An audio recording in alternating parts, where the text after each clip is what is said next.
day, Mom and I were playing games at home. Suddenly, we heard the sound of Dad coming home. We immediately stood in a line and held out our hands. Dad began inspecting each of our palms. He was always like this, keeping us locked at home, strictly controlling everything about us. After the inspection, he gave each of us a cookie. But Mom didn't get a cookie, and she cried in disappointment. Dad warned her not to cry in front of us. She had to remember the rules. Late that night, Mom finally escaped. When she saw cars passing in the distance, she knew this was her only chance to survive. She ran desperately toward the road. Then, Mom was hit by a car. When the doctor was examining Mom, I reminded him that Mom had a rare blood type. This was something Mom had told me. Soon the ambulance took us to the hospital, where doctors and nurses hurriedly rushed Mom in for emergency treatment, and no one had time to look after me. This was my first time coming to a place like this. I memorized the signs on the walls and then started counting every step I took,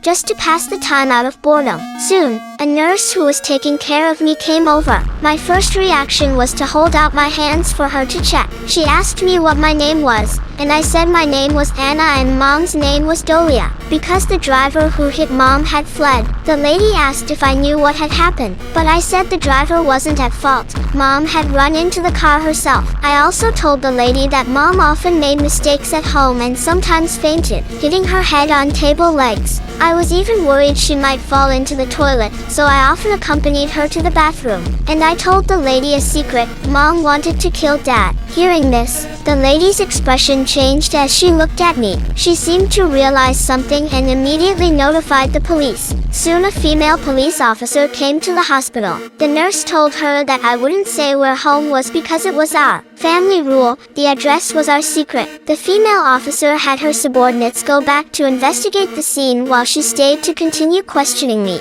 At this moment, a male police officer who saw this case immediately called his friend. His friend was Mom's father. When the elderly grandparents heard that their daughter, who had been missing for 13 years, might still be alive, their eyes widened in shock. Grandpa hung up before even finishing the call and rushed to the hospital with Grandma. When they arrived at the hospital, Mom was already out of danger. Seeing Mom, they couldn't believe their eyes and stood there in shock for a long time. Grandma noticed the scars on Mom's hands and seemed to realize something, but Grandpa said she wasn't their child. He angrily told the police they had made a mistake and then stormed out. Just then, he saw me coming to visit Mom. He was too shocked to speak. Grandma called out Mom's name to me. It turned out that Mom had been exactly my current age when she disappeared. Grandpa and Grandma's impression of their daughter was still frozen in what she looked like as a child.